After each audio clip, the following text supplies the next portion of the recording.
अब लगे तर्क कुतर्क करने। अब जानते तो थे तो झूठ कैसे बोले। कहाँ हजूर जानते हैं। कहना आज शाम को उसके कोठे पर चले जाना। अब तो और डूब करके मरने लगे। लो अभी तक घर पूछे, अब कहते हैं उसके कोठे पर। अब वो वेश्या थी कि जब ये बाजार कभी जाते थे तो रोज इशारा करके इनको बुलाती थी, लेकिन ये गुरु के भक्त होने के नाते दूसरी ओर मुंह करके फेर करके चले जाते थे, कभी उसकी तरफ ध्यान ही नहीं दिया। और आज आदेश हो गया।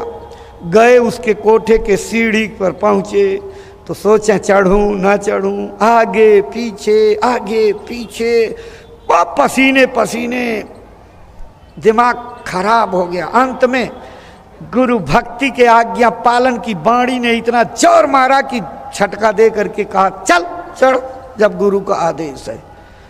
गए, चढ़ गए कोठे पर तो देखा कि वेश्या बैठी। उसने देखा, कहा ओ आ गया ऊंट पहाड़ के नीचे। इतने दिन से तुमको याद करती थी लेकिन तुम नहीं आए और आज अपने आप आ गए। चलो ठीक है। तीनों ने हाथ जोड़ के कहा मैं उस विचार से नहीं आया हूं जिस विचार से तुम कल्पना कर रही हो। मेरे को तो गुरु का आदेश है, मैं उनके आदेश का पालन करने आ गया। उसने इशारा कर दिया इसमें चले जाओ। चले गए। जब उसमें पहुंचे तख्ते पर बैठ करके कुछ सोचने लगे, गुनने धुनने लगे, मग्न हो गए। थोड़ी देर में उनका ध्यान टूटा। उस कमरे में एक लड़की खड़ी हो करके सिसक करके रो रही है। उसकी सिसकारी और हुचकी जोर से विलाप ने उनका ध्यान भंग किया। देखा तो इनका अपना तो सोचने का तार टूट गया। उससे पूछा बेटी तुम रो क्यों रही हो? तुम निश्चिंत रहो, मैं तो अपने गुरु के आदेश का पालन करने आया हूं, मेरा कोई विचार गंदा नहीं है, लेकिन ये बता कि तू रो क्यों रही है? उसने कहना शुरू कर दिया। हमारी छोटी उम्र थी, मेरे माँ बाप भाई बहन 4 लोग परिवार में थे, घर में सोए हुए थे। बहुत जोर की बारिश हुई, बाढ़ आ गई। हम भाई बहन किधर बह गए और माता पिता किधर बह गए कुछ पता नहीं। मुझे एक मल्लाह ने पकड़ा था, पकड़ करके पाला पोसा बड़ा किया। आज उसके घर कुछ बदमाश लोग गए, उन्होंने कहा कि तू गरीब आदमी, इस कन्या की शादी कहाँ कर पाएगा, लाओ हम लोग धनी मानी है, इसकी शादी शहर में कहीं कर देंगे। ये है एक पाठ पढ़ा करके आज मुझे कुछ चंद पैसों पर पालने वाले पिता ने बेच दिया और उन लोगों ने ला करके मुझे इस कोठे पर बेच दिया। आज मेरी जिंदगी का सबसे बुरा दिन होगा, मेरी इज्जत और आबरू मेरे हाथ से निकल जाएगी। सुन करके वो गमगीन हो गया। उसने पूछा कि बच्ची तेरे गांव का क्या नाम था? उसने गांव का नाम बताया। कहा कि तेरे वालिद का यानी पिता का क्या नाम था? पिता का नाम। वालिदा का क्या नाम था? वालिदा का नाम था। भाई का क्या नाम था? भाई का नाम। और तुम्हारा क्या नाम है? जैसे उस लड़की ने अपना नाम बताया तैसे वो काजी साहब उठे और उठा करके दोनों हाथ लगाकर अपनी बाहों में चिपका लिया। कहा कि मेरी बदनसीब बेटी, मैं ही तेरा वो बदनसीब पिता हूँ और मेरे ही जीवन की घटना है कि तुम दोनों बच्चे ना जाने कहाँ भाग गए, पत्नी कहाँ चली गई, मैं अकेला बचा, किसी तरह से बच निकला। तो मैंने सोचा दुनिया में कुछ नहीं है, मुर्शिद साहब की शरण में चला गया। लेकिन मेरी बेटी, आज गुरु के आदेशों का पालन करते हुए मेरे जीवन का सबसे यादगार का दिन है।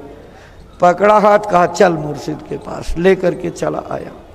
और जब गुरु के पास लड़की को लेकर के पहुंचा तो मुर्शिद साहब ने, गुरु साहब ने कहा, हाँ काजी साहब क्या हाल है, क्या हाल है? कहा हुजूर भ्रम का बादल टूट गया, छट गया। हुजूर अगर मुर्शिद कहे कि मुसल्ला उठा करके शराब में डुबो दे तो 1 सेकंड का देर नहीं करना चाहिए, तुरंत डुबा देना चाहिए। कहना बात समझ में आ गई? कहना समझ में आ गई। मुर्शिद की, गुरु की हर बात में कोई न कोई राज होता है। वो बच्चों का भी खेल खेलें तो उसमें भी राज होता है। उस राज को, दूरगामी राज को ये बुद्धि पहुँच ही नहीं सकती सोचने में, क्योंकि इसका एक दायरा है। और जहाँ तक बुद्धि और बुद्धि के सोचने की ताकत है, कल्पना की जा सकती है, तहाँ तक चेतनता का नाम नहीं है। गोचर जहाँ लग मन जाई तहाँ लग माया जाने भाई। और महात्मा की वाणी इस माया के परे जाने वाले लोगों में काम करती है। तो इस दायरे में फंसे हुए कैसे आप जो है महापुरुषों के आदेश, उनके वचन, उनकी वाणी, उनकी कही हुई चीज को कैसे समझ सकते हो? पालन करने में ही भलाई है। आदेश का पालन करो, उसी में भलाई है। आदेश पालन की शुरुआत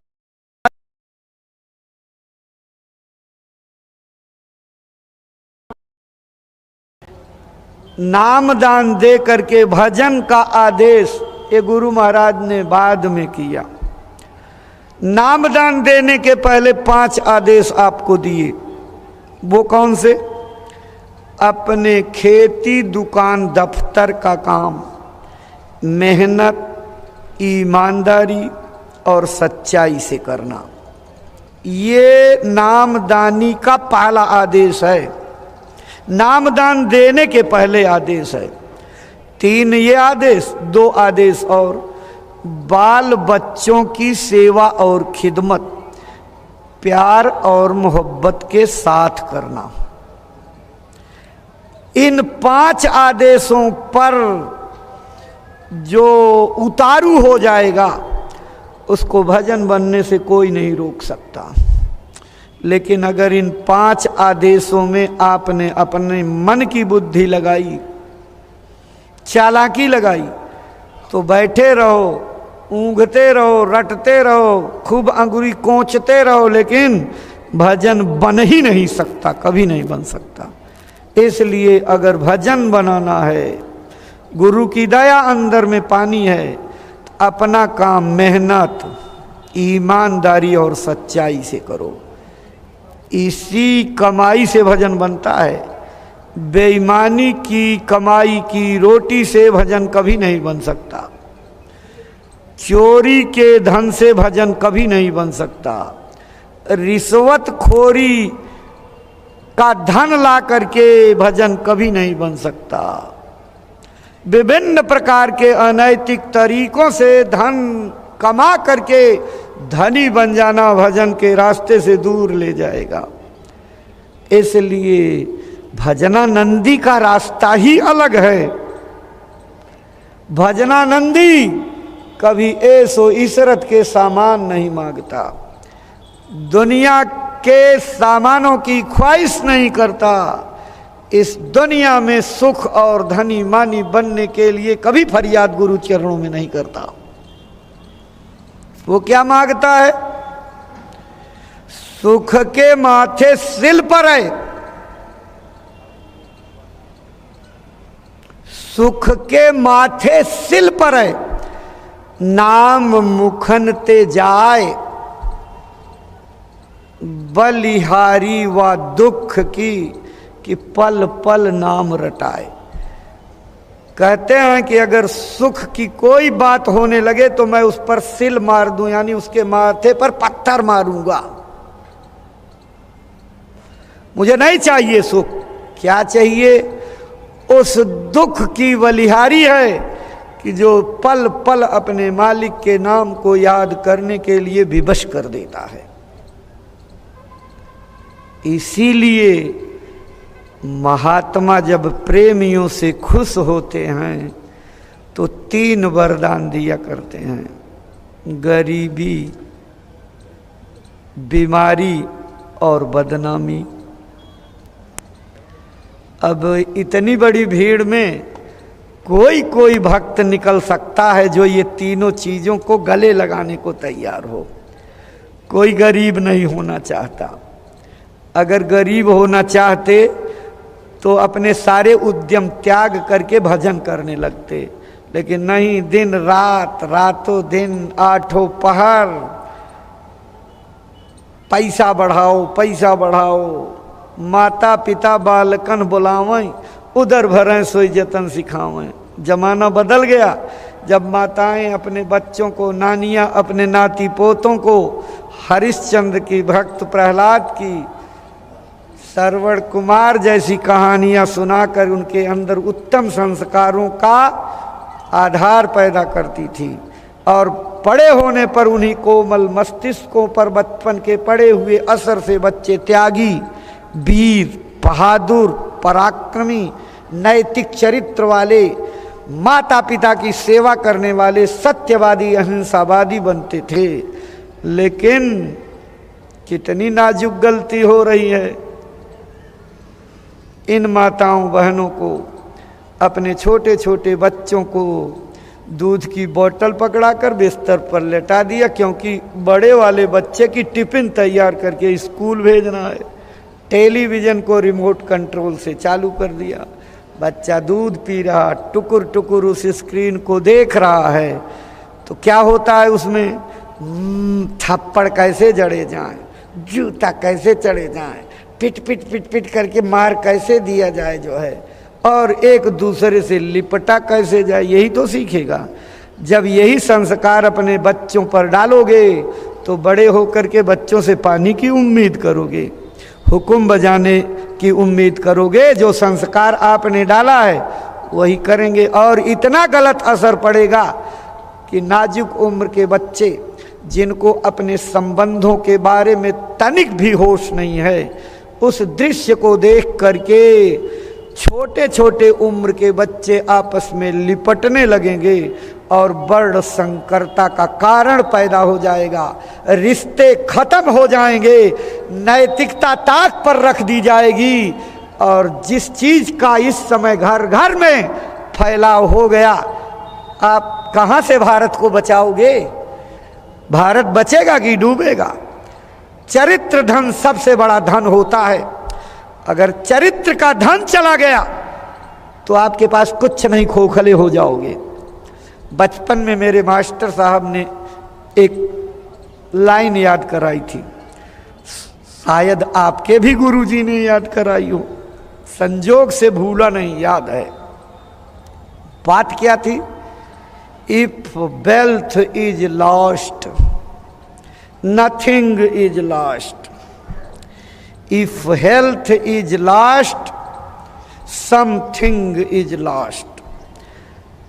और आखिरी बात लिखी गई, if character has been lost, all thing has been lost, जिसका हिंदी में मतलब होता है, यदि धन चला गया तो कुछ भी नहीं तो खोया, गर स्वास्थ्य गिर गया तो थोड़ा बहुत ही खोया, और गरचे गिरा चरित तो सब कुछ चला गया, नैतिक पतन की राह पे बंदा चला गया। चरित्र धन से बड़ा कोई धन नहीं है। पूज्य महाराज जी इसी बात को बहुत बारीक दूरदर्शिता से बताते हैं। चरित्र मानव धर्म की सबसे बड़ी पूंजी है। चरित्र के अभाव में अरबपति खरबपति की कोई कीमत नहीं है। कमजोर, गरीब, असहाय, मजदूर, दरिद्र आदमी के अंदर अगर उसका चरित्र बल है तो वो अरबपति खरबपति से बड़ी हैसियत रखता है। लेकिन अगर आपके पास चरित्र नहीं, ऐसी शिक्षा से, ऐसे ज्ञान से, ऐसे पांडित्य से, ऐसी विद्वता से, ऐसी मान प्रतिष्ठा डिग्री से क्या लेना देना कि पहले लोग 10-10 किलोमीटर, 5-5, 8-8 किलोमीटर बस्ता उठा करके स्कूलों में पढ़ने जाते थे, लेकिन उन दूर के स्थित स्कूलों में चरित्र की शिक्षा मिलती थी, प्रेम की, मानवता की, उदारता की, मानव सेवा की शिक्षा मिलती थी, और बच्चे होनहार बन करके देश की सेवा करने वाले रत्न पैदा होते थे। लेकिन स्कूल बढ़ गए, कॉलेज हो गए, डिग्रियां बढ़ गई, मास्टर बढ़ गए, लेकिन जिधर बढ़ना चाहिए था उधर खोखले हो गए। चरित्र खत्म, प्रेम खत्म, मोहब्बत खत्म, मानव सेवा गई, मनुष्यवाद खत्म। अब तो शांति दूर, अशांत हो गए। अगर झोला और सतुआ पिसान लेकर के खोजना शुरू करो ना तो कहीं मिलेगी नहीं। गुरु महाराज अपने समय में प्रार्थना करवाते थे, कहीं शांति ढूंढे नहीं मिल रही है, हविस की नदी हर तरफ बह रही है। पिता हो या माता, पुरोहित, गुरु हो, सभी में से बू स्वार्थ की आ रही है। न राजा को शांति, न रैयत को शांति, किसी को शांति नहीं है। चारों तरफ लाओ लाओ लाओ लाओ मचा हुआ। अब देव देव की तो कोई बात ही नहीं रह गई है। पहले सिखाया जाता था, स्वामी पंछी के पिए घटे न सरिता नीर, दान दिए धन ना घटे कह गए दास कबीर। कितनी बाणियां जो है थी, उदारता से भूखे और दूखे को पानी पिलाना, भोजन कराना, ये भारत का आतिथ्य सत्कार था। इसी पुण्य के बलबूते देश के लोगों को समृद्धि और वैभव मिला करता था। लेकिन आपने अपने आदर्श को त्याग दिया, संस्कृति के उदात्त मर्यादा को खत्म कर दिया, नैतिकता के सारे गुण चले गए। जिस वजह से आप मनुष्य कहे जाते थे वो मनुष्यता ही खत्म कर दी। इस विद्वता से, उस धनीमानी होने से, उस परिवार को बढ़ाने से क्या फायदा कि आपकी मानव की कैटेगरी खत्म करके राक्षस कहा जाने लगे। नाराज मत होइएगा, ये उपाधि आपको नहीं दे रहे हैं, सोचने के लिए मजबूर कर रहे हैं। सोचिए इसको, रावण कब पैदा हुआ था? त्रेता युग में। तब से त्रेता भी बीत गया, द्वापर बीत गया, और 5000 वर्ष से ज्यादा कलयुग बीत गए। लेकिन त्रेता युग के रावण के प्रति आपके दिमाग में जो क्रोध भरा हुआ है वो अभी तक ठंडा नहीं हुआ, और ना जाने कितनी पीढ़ियों तक अभी ठंडा नहीं होगा। रावण जैसा प्रकांड विद्वान और उत्तम कुल पुलस्ति करनाती, शिव बिरंच पूजे बहुभाती, विश्वश्रवा का पूत था।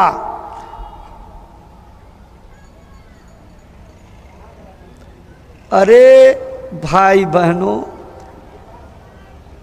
इतना प्रकांड विद्वान कि सारे वेदों का भाष्य करने वाला, इतना बड़ा धनीमानी कि उसके यहाँ मिट्टी के फर्श की दाम की चीज नहीं, सब रत्न बिछे हुए थे फर्श पर। सोने और चांदी के महल पूरे नगरी में थे। बड़े चालाकी से कमाया होगा, 2-4 बिस्कुट रखे होंगे, ना ईंटें रखे होंगे, या काली कमाई से तिजोरियां अलमारियां भर रखे होंगे। लेकिन रावण के धनाढ्यता की बराबरी सपने में भी नहीं कर सकते। आप 10-5 लड़के हो जाएं तो बाह फरकाते चलते हो, मालूम पड़ता है कि इनके बराबर कोई नहीं। और उसके कितना बड़ा परिवार था, 1 लाख पूत 1.25 लाख नाती, ता रामन घर दिया न बाती। राम विमुख असहाल तुम्हारा, रहा न कुल कोई रावण हारा। और पुजारी कितना था, आप बहुत पूजा करोगे मंदिर में जाके तो 2-4 किलो पेड़ा लड्डू चढ़ा दोगे, माला फूल चढ़ा दोगे। गर्दन काट करके चढ़ाने वाला कोई आज के ज़माने में नहीं मिलेगा। लेकिन रावण ने शंकर जी को खुश करने के लिए ना जाने कितनी बार तलवार से अपनी गर्दनें काट करके उनके चरणों में चढ़ा दी थी। इतने ऊंचे क्वालिटी का पुजारी। लेकिन भाई बहनों, त्रेता युग में पैदा रावण को आप अब भी पुतला फूंक रहे हो विजयदशमी के दिन। उसके पुतले में पटाखा लगा करके और आग की फुलझड़ी छुआ करके और रावण का दहन करते हो। क्यों दहन करते हो? कभी बुद्धि से विचार किया कि ट्रेडिशन बन गया, ये जो है एक रीति बन गई, आप उसी रीत पर लकीर के फकीर बन करके चल रहे हो। इस पर विचार करो, मंथन करो, सोचा समझा करो, तभी बुद्धिमान माने जाओगे।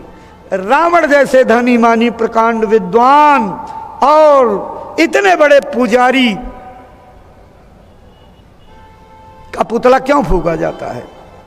उसको आप ब्राह्मण खानदान में, ऋषि खानदान में पैदा होने के नाते आदमी भी नहीं मानते हो। क्या कहते हो? रावण राक्षस था। इतना सब गुण होते हुए अवगुण क्या थे? 3। भैंसे का मांस खाता था, शराब की बोतल पीता था, मां बहन को गलत दृष्टि से देखता था। विद्वानों, भगवान के पुजारियों, देवी देवताओं को मानने वालों, जरा छाती पर हाथ रख करके पूछो, अगर आपके खानदान, आपके बेटे बेटियों में, आपके परिवार में, रिश्तेदारों में अगर यही 3 अवगुण आ जाएं, तो रावण का पुतला तो दूर, पहले आपको अपने खानदान का फूंकना चाहिए, क्योंकि आप खुद राक्षस हो गए। अगर ये 3 चीजें सेवन करते हो, उस पूजा से क्या फायदा? उस मंदिर में जाने से क्या फायदा? उस रामायण, गीता, कुरान, पुराण, भागवत पढ़ने से क्या फायदा कि आप राम और कृष्ण और देवी देवता के आदर्शों को अपने अंदर उतार नहीं पाए? सिर्फ सीना ठोकते हो सनातनी हैं, कट्टर हिंदू हैं। कट्टर हिंदू तब माने जाओगे जब हिंसा से दूर रहे सोई कहलावे हिंदू। हिंदू नाम ही इसी से पड़ा, हिंसा से रहे दूर, उसका नाम हिंदू। हिंसा माने केवल गर्दन ही मरोड़ना नहीं, तलवार से गर्दन को कटा हलाल कर देना नहीं। हिंसा माने किसी के दिल को अपने कड़वे वचनों से कटु वचन बोल करके दुखा दिया तो वो भी हिंसा हो गई। भारत का आदर्श, भारत का सनातन, भारत की संस्कृति ये नसीहत देती है, हिंसा से दूर रहो तब हिंदू कहलाओगे। झंडा उठा करके चलने से हिंदू नहीं माने जाओगे। अच्छा, अपने आप मान भी लो तो आपके मानने से क्या होता है? जो बैठा सबका इम्तिहान लेने वाला, जो सबकी करतूत देखने वाला, अगर उसकी नज़र में सच्चे हिंदू नहीं बने तो आप अपने मुँह मियां मिट्ठू बनते रहो, क्या मतलब रहेगा? इसलिए उस मालिक की नज़र में हिंसा से दूर हो जाओ। आज गुरु महाराज के, जिन्होंने इस मानवता के कल्याण के लिए, इस मानवता के उद्धार के लिए, समाज को सुधार करके चरित्र और मानव धर्म की स्थापना करने में अपने पूरे जीवन को उत्सर्ग कर दिया, उनकी पावन तिथि की यादगार के मौके पर मथुरा के जय गुरुदेव आश्रम से ये अपील की जाती है, अगर भारत देश को सच्चे अर्थों में सनातनी राष्ट्र बनाना है तो इस देश में मांस मछली अंडों का खाना पीना बंद करवाइए। शराब जैसे घिनौने चरित्रहीन नशे पर पाबंदी लगाइए। जब तक ये दोनों दुर्व्यसन रहेंगे 80% अपराध कभी खत्म नहीं हो सकते। विचार करो विद्वानों, राजनयिकों, सत्ता के कर्णधारों, देश के जिम्मेदारों, आपकी बहुत बड़ी जिम्मेदारी है। ये जनता आपके बेटे जैसी है, ये आम आवाम आपकी जनता आपका बेटा है। अगर ये बेटे नशों में डूब गए तो भविष्य की पीढ़ियां खराब हो जाएंगी, नौनिहाल डूब जाएंगे।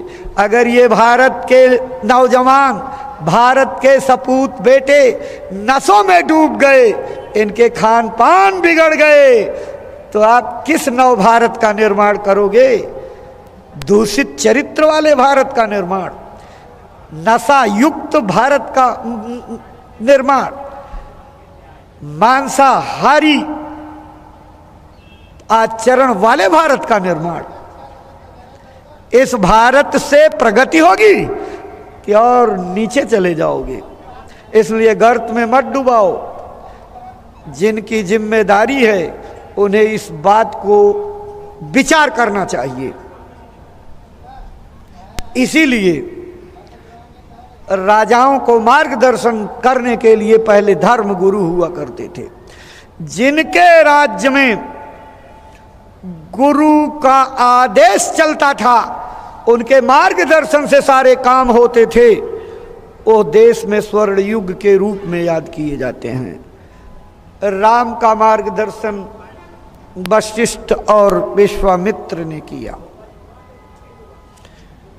संदीपन और दुर्वासा ने कृष्ण का मार्गदर्शन किया। चंद्रगुप्त के इतिहास को लोग स्वर्ण युग के रूप में याद करते हैं। उनके पीछे किसका हाथ था? एक आचार्य चाणक्य का हाथ था, जिनके पीछे धर्म गुरुओं का आदेश चलता, वह राष्ट्र बहुत तरक्की करता है।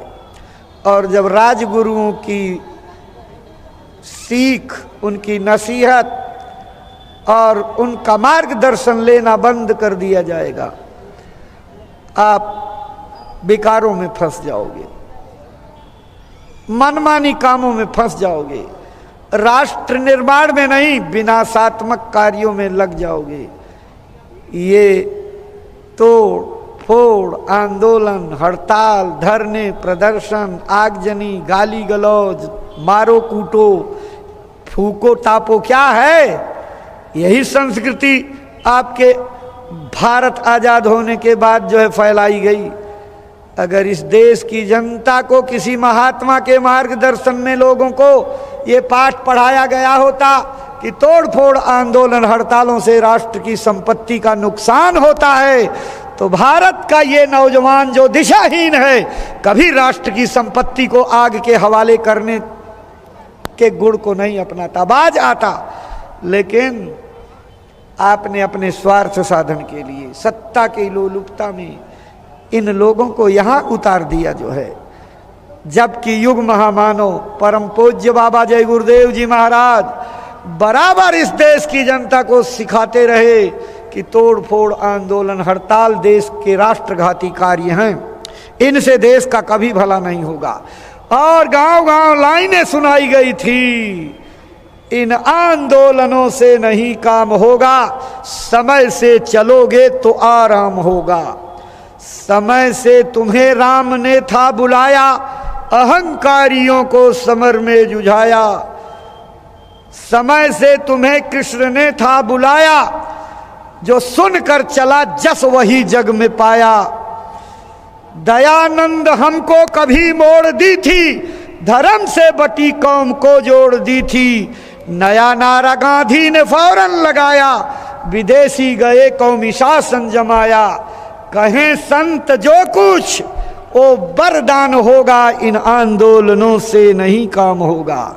आगे वक्त आ रहा है जब इस देश के अंदर महात्माओं के संदेश गांव गांव गोद लेकर घर घर तक पहुंचा दोगे तो भारत की जनता में एक जागरण पैदा होगा और भारत का सच्चा सपूत इन तोड़ फोड़ आंदोलनों का कभी समर्थन नहीं करेगा।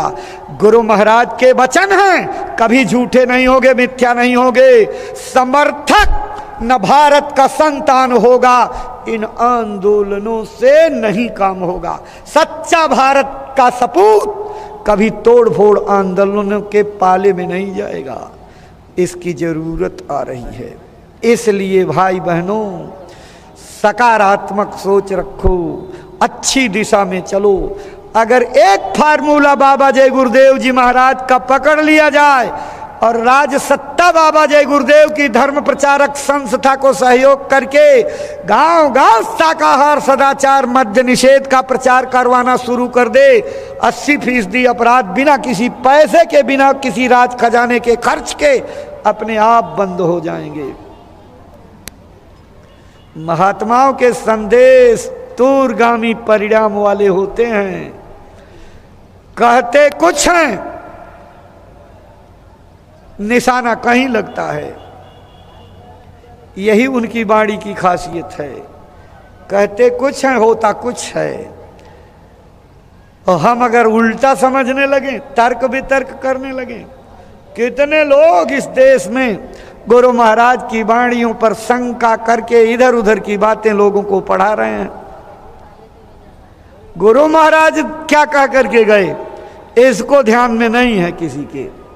गुरु महाराज क्या कह करके गए, अगर वचनों को पकड़ लेते तो दरबार छोड़ करके दूर चले जाते, मथुरा आने से कतराते। गुरु महाराज ने क्या कहा था, वचनों को फिर से याद करो, तरोताजा करो। गुरु महाराज ने कहा था 85% गरीबों के पैसे से इस मंदिर का निर्माण कराया गया है। इसमें जो फोटो लगी है वो फोटो मत समझना, शंका भी मत करना गुरु के वचन पर। ये जागृत देवता साक्षात बैठे हुए हैं। तुम जो दिल से फरियाद करोगे तुम्हारी सुनेंगे। एक बुराई सौंप दोगे तो बदले में एक मनोकामना पूरी कर देंगे।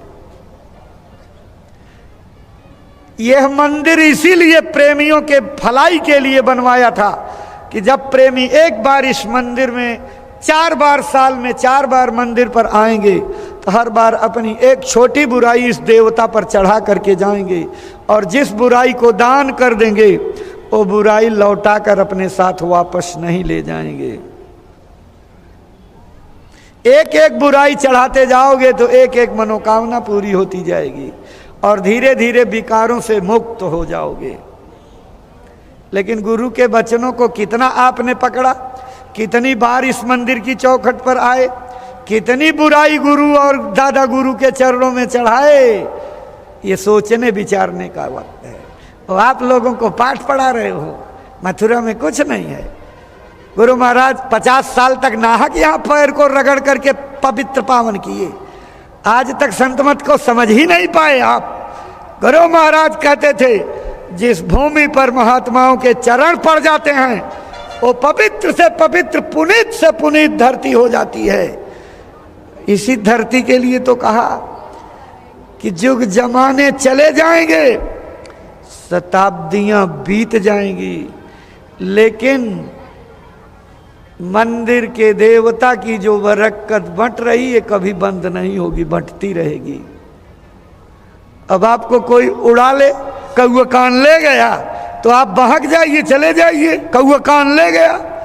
और ये टो नहीं रहे हो, कान तो हमारे अभी जो है शरीर के साथ जुड़ा हुआ। लग्गी लेकर के पेड़ तलाश रहे हो कि किस शीशम के पेड़ पर, बबूल के पेड़ पर, नीम के पेड़ पर, बांस के झुरमुट में, किस बबूल की झाड़ी में ले जा करके मेरा कान रख दिया गया।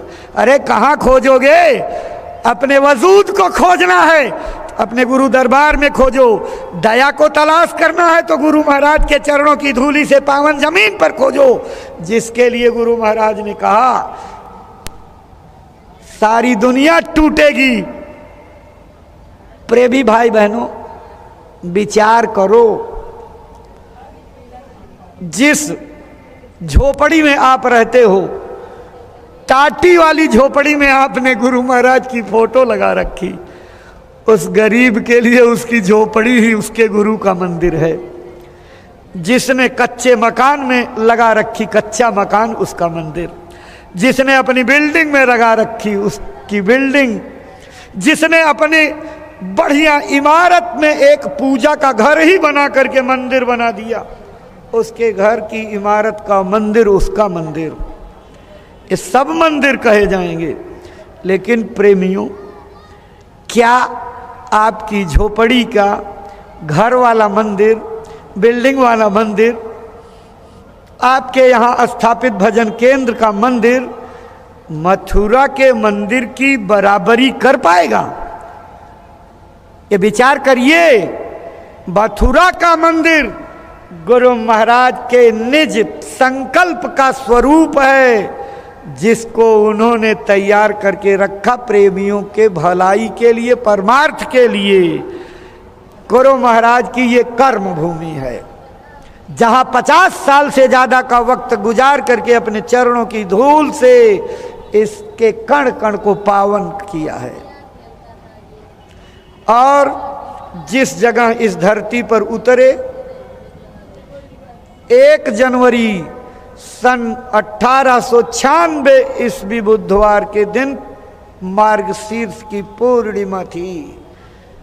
खितौरा जिला इटावा तहसील भरथना में गुरु महाराज का अवतरण हुआ और अपनी मौजूदगी में उसकी घोषणा करके लोगों को बता करके यादगारी का मंदिर बनवा गए। गुरु महाराज की जन्मभूमि को, कर्म भूमि को चाहे जितना बुद्धि कोई लगा ले, लेकिन अब इसको बदला नहीं जा सकता। ये तो गौरवमयी स्थान हो गए। जब तक सृष्टि रहेगी, मानवता का इतिहास रहेगा, सूरज चांद सितारे रहेंगे, भक्ति का इतिहास रहेगा, तब तक गुरु महाराज की जन्मभूमि खितौरा और कर्म भूमि मथुरा याद की जाएगी। इसको कोई बदल नहीं सकता, इसकी बराबरी भी कोई नहीं कर सकता। इसलिए दया के ये दोनों स्थान भूलना नहीं।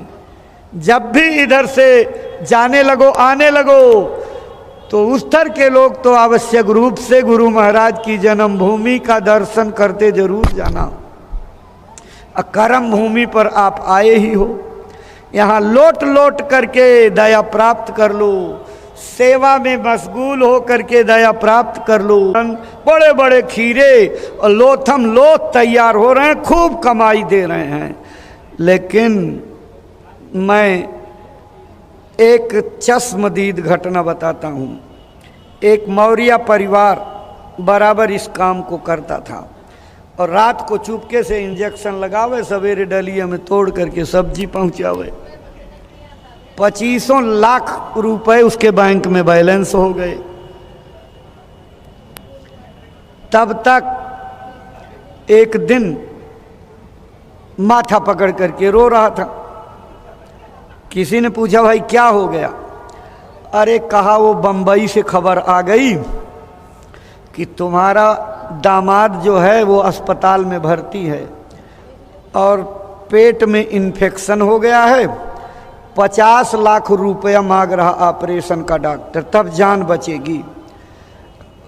दामाद का मतलब जानते हो? बेटी की जिंदगी। दामाद रहेगा तो बेटी का जीवन साबित, दामाद नहीं रहेगा तो बेटी का जीवन खत्म। तो अब ससुराल का इतना कर्तव्य तो बनता ही है कि कम से कम 50 लाख में आधे का हिस्सेदार बन करके 25 लाख तो दे, तभी तो बेटी की जिंदगी बचेगी। वो 10 वर्ष की कमाई हुई सब्जी का इंजेक्शन का धन एक झटके में 50 लाख के रूप में दामाद के इलाज में चला गया, लेके चला गया ना घर का।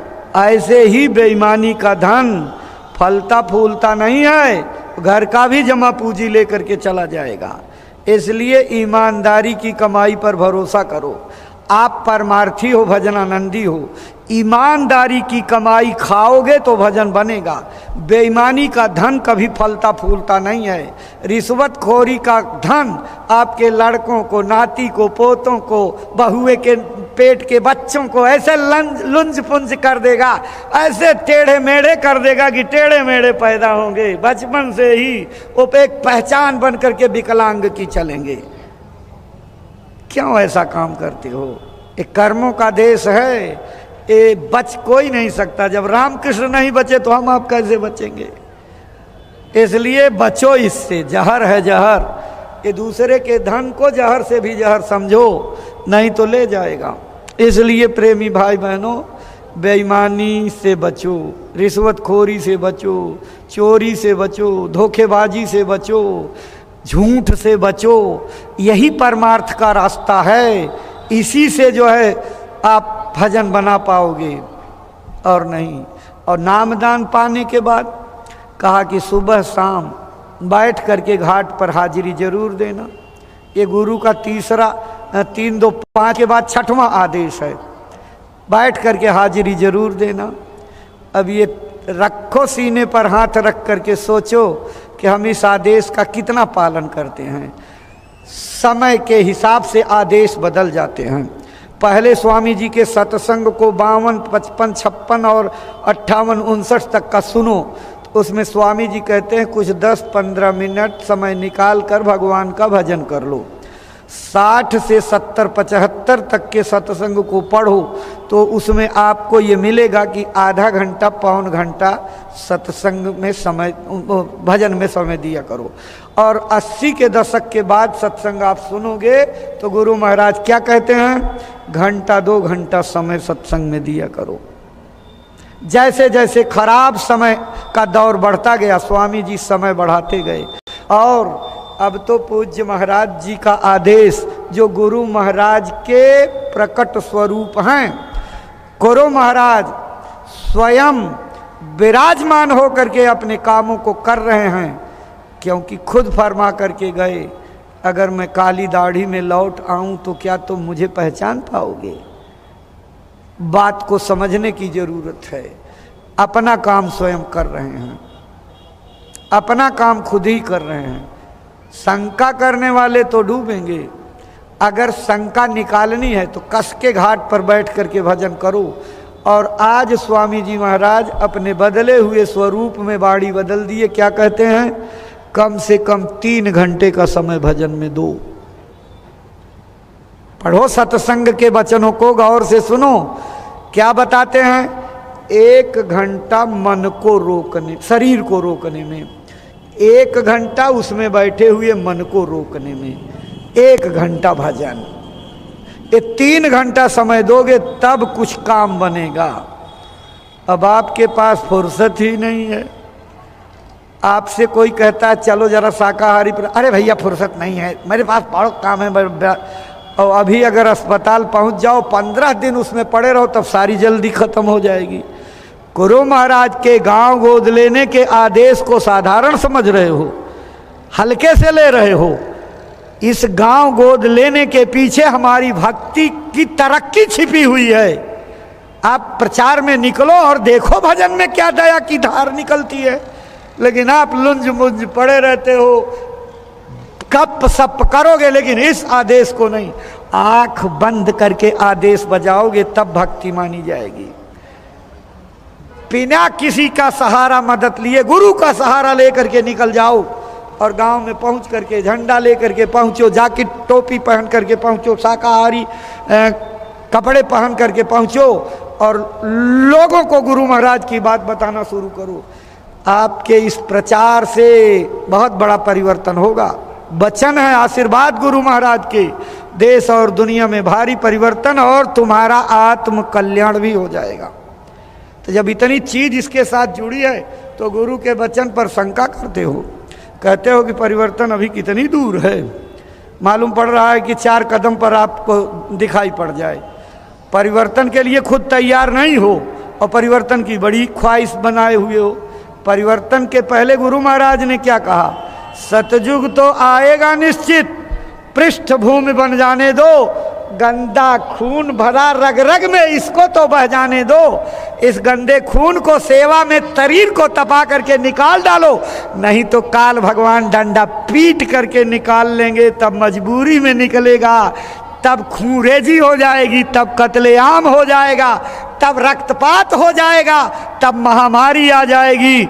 उसको मजबूरी में स्वीकार करना पड़ेगा, पत्थर रख करके कबूल करना पड़ेगा। लेकिन अगर महापुरुष की बात मान करके मेहनत कर लोगे, ये गंदे खून को पसीने के रूप में निकाल करके गांव गांव गोद लेकर गुरु महाराज की बातों को पहुंचा दोगे तो दया के भागीदार बन जाओगे। आने वाली विपत्ति रास्ता बदल करके दूसरी ओर चली जाएगी।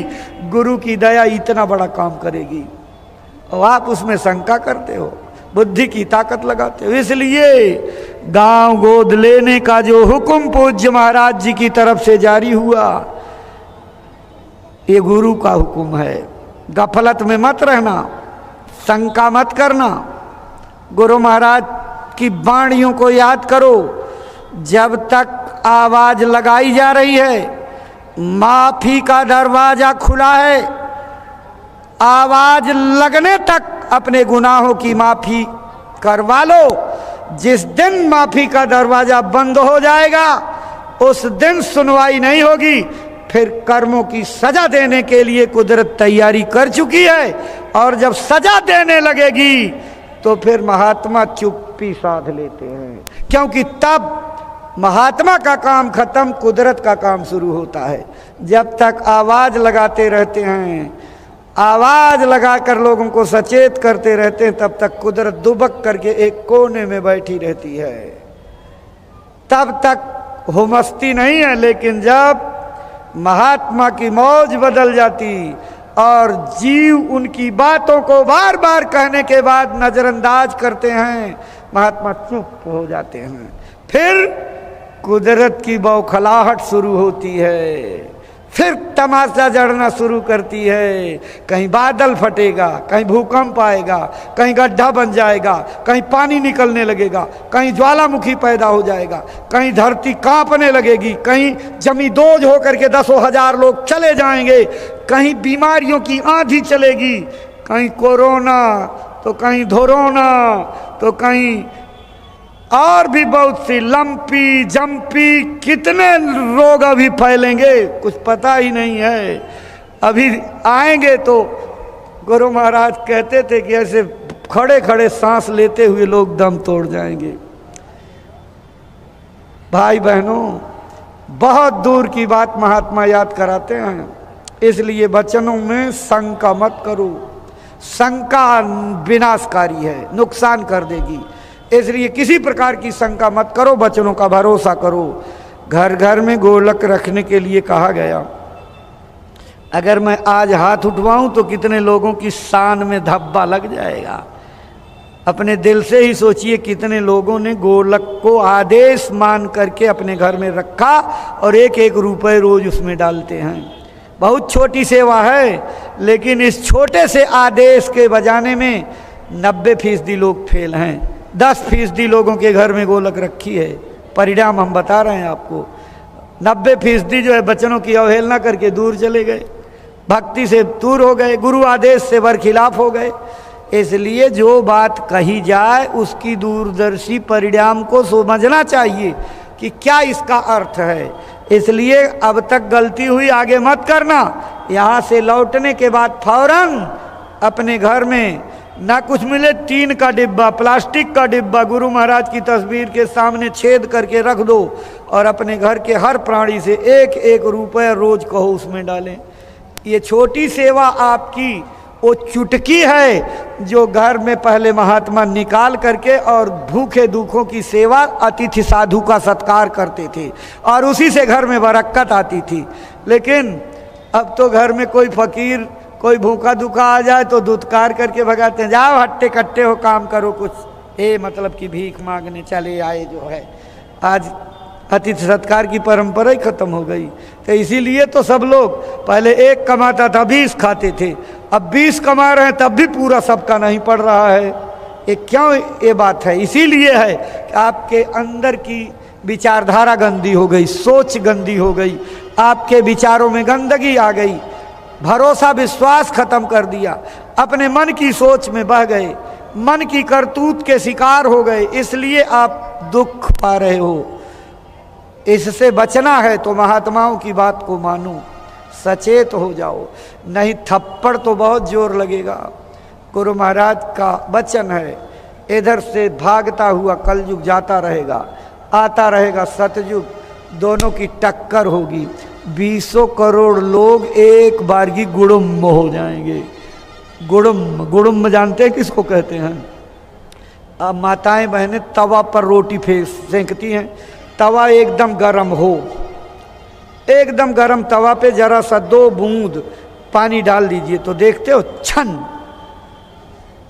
पता ही नहीं लगता पानी की बूंद कहाँ चली गई। ऐसे 1 मिनट के अंदर ये पूरी मानवता इतने घातक खतरनाक हथियार बना करके लोगों ने तैयार किए हैं। अगर एक राष्ट्राध्यक्ष के मस्तिष्क की चाबी कोई देवता घुमा दे, क्रोध में आ जाए, बटन दबा दे, तो ये सारी मानवता खत्म हो जाएगी, मनुष्य का अस्तित्व ही नहीं बचेगा। इस खतरनाक बारूद के ढेर पर हम आप बैठे हुए हैं। इस वक्त में केवल भजन ही सहायक होगा। इसीलिए महात्मा जोर दे करके दौरे पर दौरे, दौरे पर दौरे, और आपको भी दौड़ाए हुए हैं, बैठने का नाम नहीं ले रहे और आपको भी नहीं बैठने दे रहे हैं। एक खत्म दूसरा अभियान शुरू, एक खत्म दूसरा अभियान शुरू।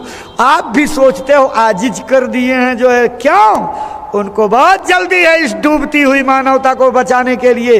इसलिए आपके खून पसीने की कमाई को लगा करके कभी चलो गुजरात, कभी चलो महाराष्ट्र, कभी कर्नाटक, कभी चलो उधर झारखंड, कभी चलो जो है छत्तीसगढ़, उड़ीसा, विभिन्न जगहों पर आप चलो और गुरु महाराज के संदेशों को गांव गांव तक, कोने कोने तक, इंटीरियर इलाकों में पहुंचाओ, ताकि लोग जो सुधरने वाले हों सुधर जाएं, जो बचने वाले हैं बच जाएं।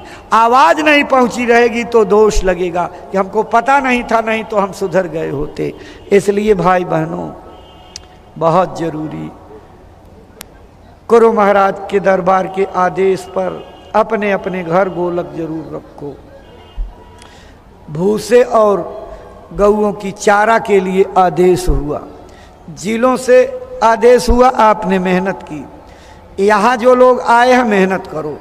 जिले जिले में गौशाला की रसीदें होंगी, रजिस्टर बांटे गए हैं, झोली लेकर के प्रेमी आप में जाते हैं। ये इसीलिए इतने उपाय किए गए हैं कि हर प्रेमी की काट कपट करके कोई न कोई सेवा गुरु महाराज के दरबार में लगे, वही आपके कल्याण का और दया का कारण बन जाए। इसलिए चोर लगा करके इस काम को करिए जो है। बाकी आज प्रेमी भाई बहनों, सवेरे 10 बजे से कुटी के कंपाउंड में बने सभागार में संस्था की प्रबंध समिति की बैठक है। इस बैठक में संस्था के सम्मानित पदाधिकारीगण, माननीय सदस्यगण और प्रांतों के अध्यक्षगण, इतने लोगों की बैठक है। बाकी अन्य जिलों के जिम्मेदारों, कार्यकर्ताओं की बैठक कल जब होगी उसकी सूचना आपको मिलेगी, उसमें सब लोगों को आना है। आज की बैठक में प्रबंध समिति के सम्मानित पदाधिकारी, माननीय सदस्यगण, प्रांतों के अध्यक्ष और इस मेले की व्यवस्थाओं के लगे हुए मुख्य व्यवस्थापकगण, ये लोग समीक्षा अपनी बताने के लिए आएंगे और समय से आपको पहुंचने के लिए निमंत्रण दिया जा रहा है, निवेदन किया जा रहा है। आप समय से पहुंचिएगा ताकि समय से विचार विमर्श हो करके और जो निर्णय उस बैठक में लेने हैं वो ले लिए जाएं। उसके बाद फिर आप अपना काम देखिए भंडारे का। इसी तरह से और सूचनाएं आपको मिलेंगी। देखो भाई बहनों, ये गुरु महाराज का 12वां पावन वार्षिक भंडारा महापर्व है। आज इस मेले का दूसरा दिन है, 18 मई की तारीख है। गुरु महाराज 18 तारीख को ही रात को 9:30 बजे के बाद अपनी अंतिम श्वास उस कुटी में लिए थे जहां आप अंदर जाकर के दर्शन करते हैं, गुरु महाराज से दया मांगते हैं। तो आज रात्रि को पूजन का अवसर है। पूजन रात में ही शुरू हो जाएगा। आप लोगों से ये कहना है कि आप अधिक से अधिक प्रेमी भाइयों को क्रमबद्ध तरीके से ला करके, पूरी रात का समय रहेगा, थोड़ी तपस्या करके आप रात में पूजन निपटा लोगे तो दिन में आपको धूप और गर्मी से भी बचत रहेगी और भीड़ से भी बचत रहेगी। क्योंकि अभी बहुत से लोग रास्ते में हैं, खबरें आ रही हैं, वो लोग विभिन्न व्यस्तताओं के नाते जो है पूजन के दिन जरूर पहुंचना चाहते हैं। तो प्रेमी अभी चल रहे हैं, आ रहे हैं, भीड़ ज़्यादा रहेगी तो आपको पूजन में असुविधा। इसलिए आप अब ऐसे भावना से तैयार रखिए, जब घोषणा हो जाए कि पूजन का प्रसाद बंटना शुरू हो गया है तो जाग करके, जगह जगह करके रात में ही आप पूजन अधिकतर लोग निपटा लेंगे तो भीड़ भाड़ से बच जाएंगे, असुविधा से बच जाएंगे और मेले की व्यवस्था, पूजन की व्यवस्था करने वालों को भी बड़ी राहत रहेगी।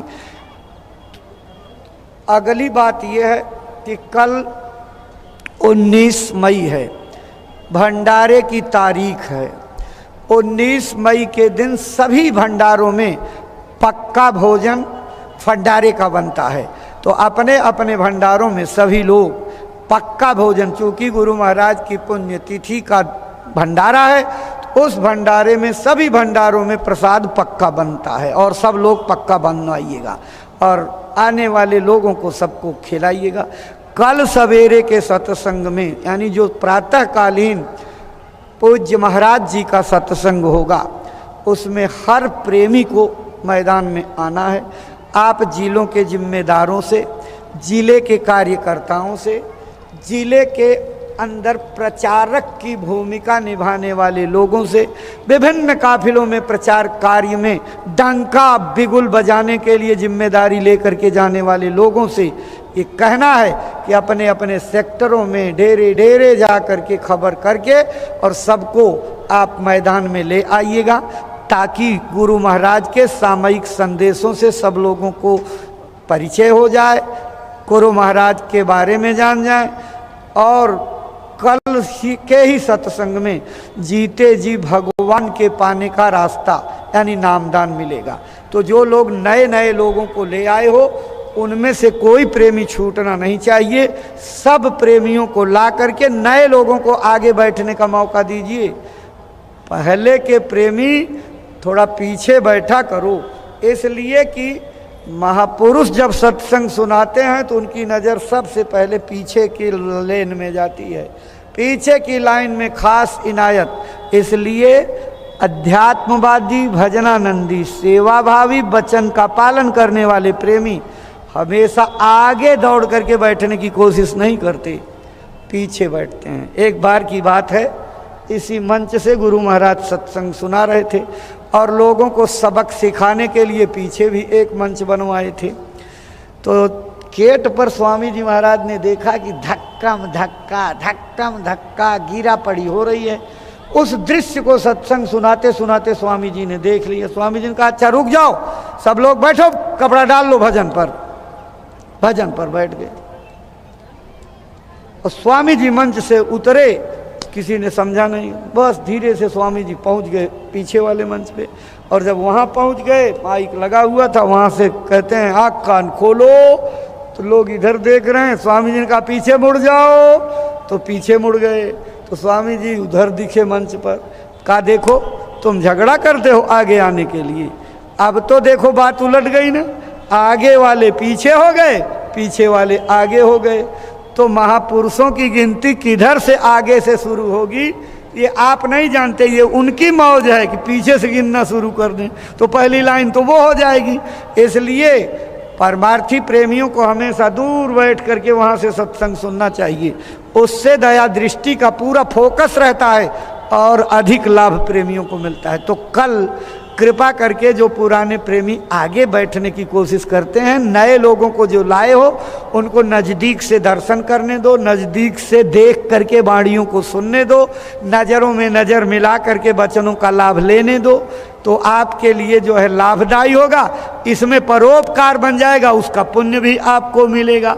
इसलिए नए लोगों को कल नामदान का कार्यक्रम होगा, फिर चूक जाओगे तो रह जाओगे, बाद में लेकर के दौड़ते रहते हम सत्संग में नहीं आ पाए, छूट गया, फिर से दे दीजिए, तो अब फिर अगले कार्यक्रम के लिए गुरु पूर्णिमा तक टल जाएगा। इसलिए कल नए लोगों को आवश्यक रूप से नामदान के लिए आप सत्संग में ले आइएगा। एक एक दो दो प्रेमी भंडारे और कैंपों की देखरेख के लिए रखिए, बाकी सब लोगों को मैदान में लाइए और अपने हाथ में सब लोगों के जय गुरुदेव नाम का झंडा जरूर होना चाहिए। ये महाराज जी के सत्संग में आने का एक अनिवार्य विषय और पहचान बन गई है, क्योंकि जब आप इस पूरे भरे हुए मैदान में झंडा लेकर लहराओगे तो कोई इस भीड़ की नकल करके अपने नाम पर नहीं डाल सकता है। ये जय गुरुदेव नाम का झंडा पहचान रहेगा कि ये तो जय गुरुदेव आश्रम की भीड़ है, कोई दुरुपयोग नहीं कर सकता। सारी दुनिया इस जलवे को देखती है, इसलिए प्रेमी भाई बहनों कल झंडे अपने हाथों में ले करके तब मैदान में आइएगा। और महाराज जी के सत्संग का समय सवेरे 5:30 बजे है। बहुत से सोशल मीडिया पर 6 बजे का संदेश गया होगा, आप वही मान करके लेट मत हो जाइएगा, क्योंकि धूप अधिक हो जाती है तो आपको तकलीफ होने लगेगी। तो ठंडे ठंडे में आपको जो है संदेश का पूरा लाभ मिल जाए, इसलिए आप समय से आ जाइएगा। पूज्य महाराज जी समय से सत्संग अपना शुरू कर देंगे, इसलिए 5:30 बजे के सत्संग की जानकारी बता दीजिएगा। सब लोगों को समय से मैदान में हाजिर करिएगा। प्रेमी भाई बहनों, अब झोली वाले खड़े हो जाइए और लोग बैठे रहिए। झोली वाले खड़े हो जाएं, रजिस्टर वाले खड़े हो जाएं। अपना काम आप शुरू कर दीजिए। गुरु महाराज की गौशाले के लिए, जो भी भूसा चारा की सेवा के लिए, और रजिस्टरों पर देखो गुरु महाराज के मंदिर में पत्थर लगने का काम चल रहा है, मरम्मत का कार्य चालू है। जीर्णोद्धार का तमाम जगहों पर कुछ टूट हो गई, पत्थर खिसक गए, गुंबज में पत्थर लगाने का काम, तो गुरु महाराज की यादगार के इस मंदिर में पत्थर लगने का भी काम हो रहा। आपकी सेवाओं से ही ये बना है, फिर आपकी सेवाओं से फिर तरोताज़ा हो जाएगा। रिपेयर हो रहा है, तो इन गुंबजों के निर्माण के लिए भी आपकी सेवा के लिए रजिस्टर जारी हैं, झोलियाँ और रसीदें गई हुई हैं। पूरा आप जोर लगा करके इन सेवाओं को करेंगे। झोली वाले भाई आपके बीच में खड़े हैं, टहल रहे हैं। अपनी सेवा जो भी आप देना चाहें इसमें दे दीजिएगा। आपकी भावना के अनुरूप गुरु महाराज के धर्मादा कार्यों में लग जाएगा। अब सब लोग खड़े हो जाइए, खड़े हो जाइए सब भाई बहन।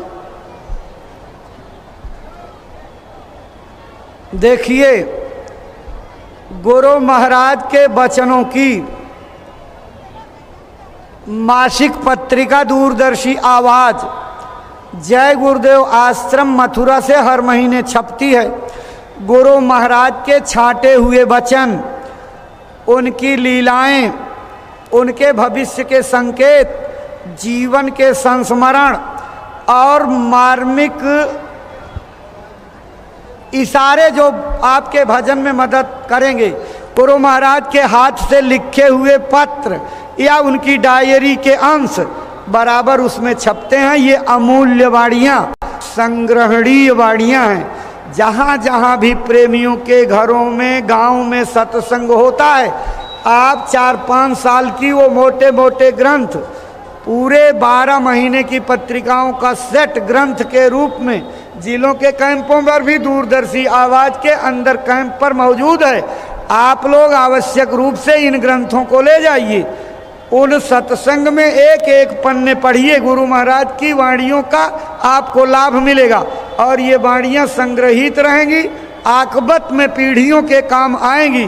तो इन किताबों को ले जा करके आप अपने चहेतों को, अपने सम्मानित अधिकारियों को, स्कूल के प्रिंसिपलों को, स्कूल के अध्यापकों को और अपने मित्रों को उपहार रूप में दीजिए।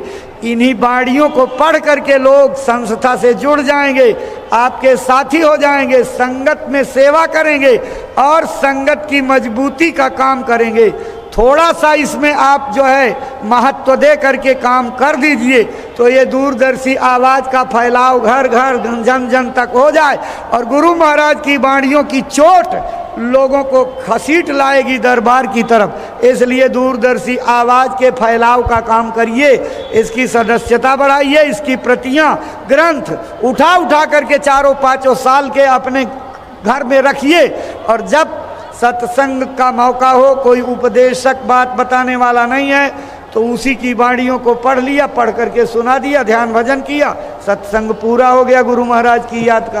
तो अपने सत्संग के स्थानों पर सब लोग दूरदर्शी आवाज़ के ग्रंथों को आप जरूर ले जाइए। इसके सब कार्यालयों पर सेट मौजूद हैं, अपने जिलों से भी प्राप्त कर सकते हैं। और जब आप दर्शन करने जाइए महाराज जी का तो वहाँ भी दूरदर्शी आवाज़ के कार्यालय पर उपलब्ध हैं। आप इन किताबों को आवश्यक रूप से ले जाइए, गुरु महाराज की वाणियों का फैलाव करिए। सब लोग अपना कीमती समय दिए, संस्था की तरफ से आभार व्यक्त करते हैं। मालिक के नाम को, त्रुटियों को क्षमा करते हुए सब लोग बोलिए जय गुरुदेव, जय गुरुदेव। गुरुदेव नाम किसका? प्रभु का। प्रभु का पावन नाम। जय गुरुदेव का जागृत नाम। जय गुरुदेव। बाबा जय गुरुदेव जी महाराज का कहना है शाकाहारी रहना है। और पूज्य महाराज जी की प्रार्थना हाथ जोड़कर विनय हमारी हो जाए सब शाकाहारी। बाबा जी की अर्जी है, आगे आपकी मर्जी है। स्वामी जी की अर्जी है, आगे आपकी मर्जी है।